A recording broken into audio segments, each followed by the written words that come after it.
Ya, pemirsa, hari ini merupakan hari pertama pemberlakuan pembatasan sosial berskala besar atau PSBB di wilayah Tangerang Raya yang meliputi Kota Tangerang, Kabupaten Tangerang, dan Kota Tangerang Selatan. Untuk memantau seperti apa kondisi pagi ini, ada rekan kami, ada Lis Pratiwi di Ciputat, Tangerang Selatan. Kemudian ada Sisilia Sinabariba di Jalan Daan Mogot, Kota Tangerang.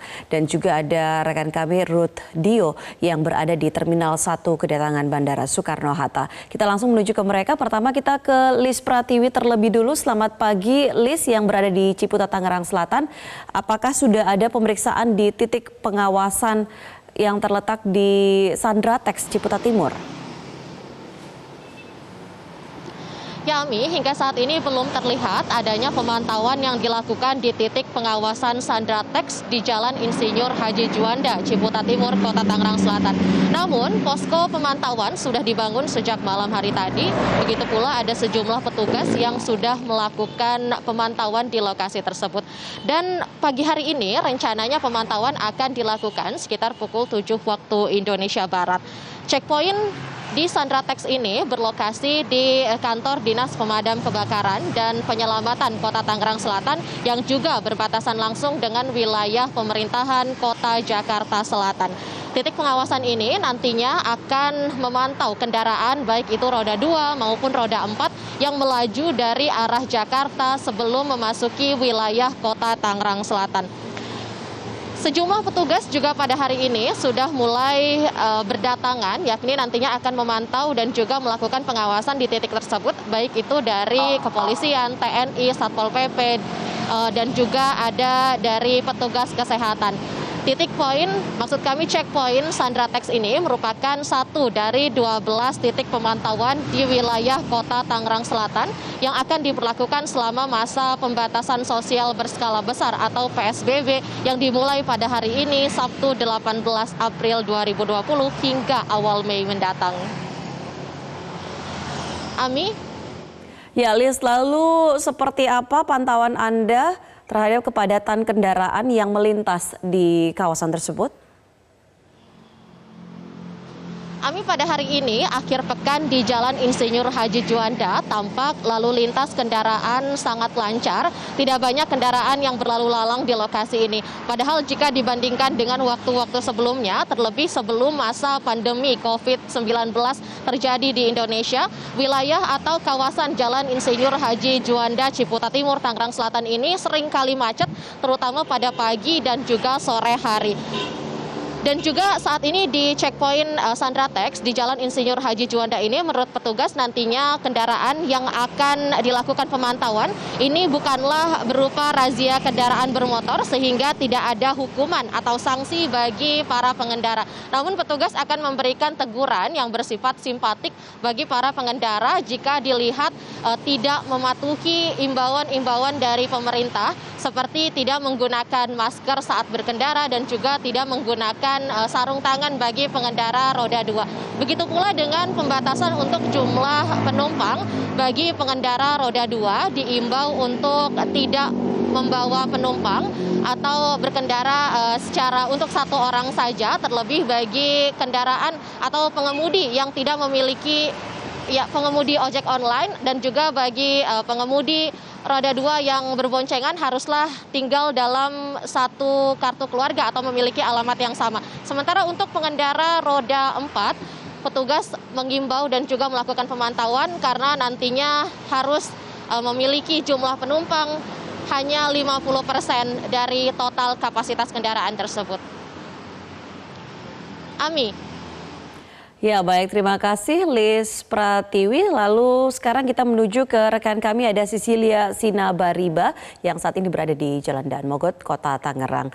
Ya, Sisilia, apakah checkpoint di sana juga sudah beroperasi? Kami dari 48 checkpoint atau posko pemeriksaan yang disiapkan oleh pihak pemerintah Kota Tangerang, satu diantaranya merupakan pos pemeriksaan atau checkpoint yang ada di Jalan Daan Mogot, tepatnya di depan pintu masuk menuju ke kawasan Pusat Niaga Terpadu Kota Tangerang. Dan di belakang saya saat ini adalah proses pemeriksaan yang dilakukan oleh pihak Dinas Perhubungan dan juga Satpol PP dari Kota Tangerang bersama dengan aparat gabungan baik itu dari TNI maupun dari pihak kepolisian. Kendaraan yang utama untuk diperiksa di posko pemeriksaan ini adalah kendaraan roda 2, khususnya pengendara yang tidak menggunakan masker dan juga transportasi umum seperti angkot yang kedapatan mengangkut penumpang lebih dari 50% kapasitas maksimum dari kendaraan tersebut. Jika merujuk dari peraturan wali kota yang dikeluarkan oleh pihak pemerintah Kota Tangerang, yakni peraturan wali kota nomor 17 tahun 2020 tentang pelaksanaan PSBB, memang ditegaskan dan juga dijelaskan bahwa untuk transportasi umum yang dapat beroperasi di kawasan Tangerang Kota hanya dapat beroperasi pada pukul 5 pagi sampai dengan pukul 19.00 waktu Indonesia Barat. Sementara untuk kendaraan pribadi jenis sedan hanya dibatasi maksimal 3 orang penumpang saja, sementara untuk jenis minibus dimaksimalkan hanya 4 orang saja. Begitu pula untuk kendaraan roda 2 tidak diperbolehkan mengangkut penumpang kecuali penumpang tersebut memiliki alamat di KTP yang sama dengan pengemudi dari kendaraan bermotor. Namun jika melihat dari kondisi terkini di lokasi tempat kami melaporkan saat ini di Jalan Dan Mogot, memang sejak tadi kami pantau didominasi oleh kendaraan besar jenis truk, karena memang kawasan ini merupakan kawasan industri yang masih diperbolehkan beroperasi selama PSBB. Namun sejak pagi tadi justru kami sudah melihat cukup banyak kendaraan roda 2 yang sudah melintasi kawasan ini, namun mereka sudah menggunakan masker dan juga sarung tangan. Ami. Ya, Cecilia, lalu apa kebijakan atau aturan lainnya yang dikeluarkan oleh Pemkot Tangerang selama masa PSBB ini? Kami selain mengatur mengenai transportasi baik itu kendaraan umum maupun kendaraan pribadi dalam peraturan wali kota nomor 17 tahun 2020 yang dikeluarkan pemerintah Kota Tangerang terkait dengan pelaksanaan PSBB ini, ada 2 sektor yang masih diperbolehkan untuk beroperasi selama masa PSBB, yakni sektor pemerintahan untuk melayani publik dan juga sektor usaha.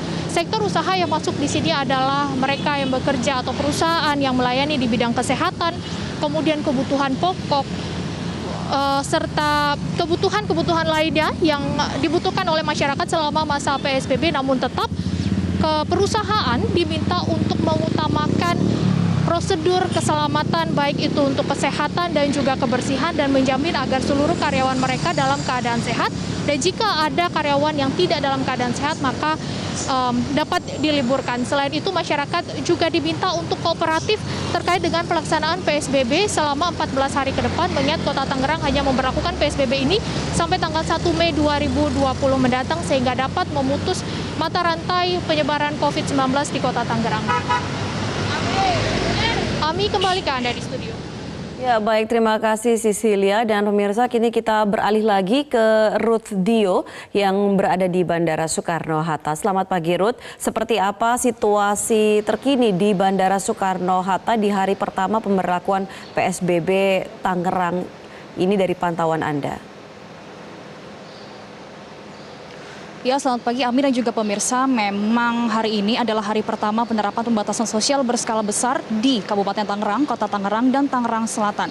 Sebagai informasi tambahan bahwa sebelum adanya penerapan PSBB di Kota Tangerang dan sekitarnya ini memang berlaku pembatasan sosial secara masif sudah dilakukan oleh Bandara Internasional Soekarno-Hatta sejak 1 April kemarin, di mana beberapa di antaranya pembatasan sosial yang sudah dilakukan yaitu dengan mengadakan minimum operation, yang mana yaitu penyesuaian operasional selama 2 minggu kemarin sejak 1 April hingga 13 April kemarin, yaitu untuk pergerakan pesawat di bandara terbesar Indonesia ini hanya sekitar 328 penerbangan perharinya.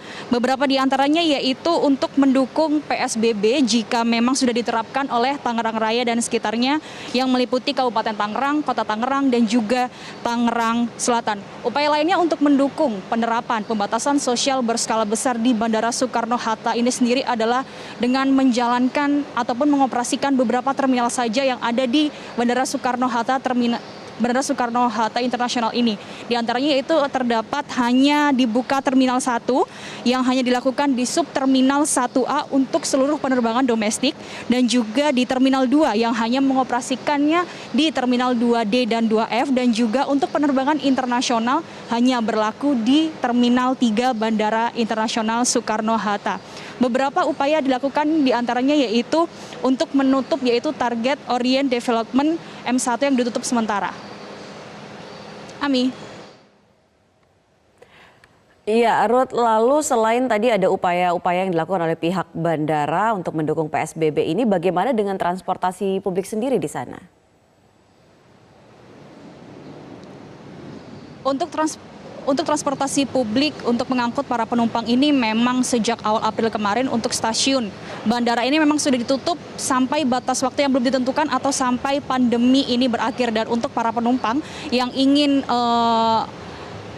mengikuti ataupun menjalani layanan dari customer service Bandara Soekarno-Hatta Internasional ini memang disediakan juga secara virtual atau online untuk para penumpang yang ingin mendapatkan pelayanan dari customer service bisa mendapatkannya langsung melalui website dari Angkasa Pura II ataupun mendownload aplikasi Zoom Meeting yang bisa diakses oleh para penumpang di Bandara Internasional Soekarno-Hatta ini sendiri. Ami. Ya baik, terima kasih Ruth atas informasi yang baru saja Anda sampaikan. Terima kasih teman-teman, ada Lis Pratiwi, kemudian juga Sisilia Sinabari dan Ruth Vio melaporkan untuk Anda.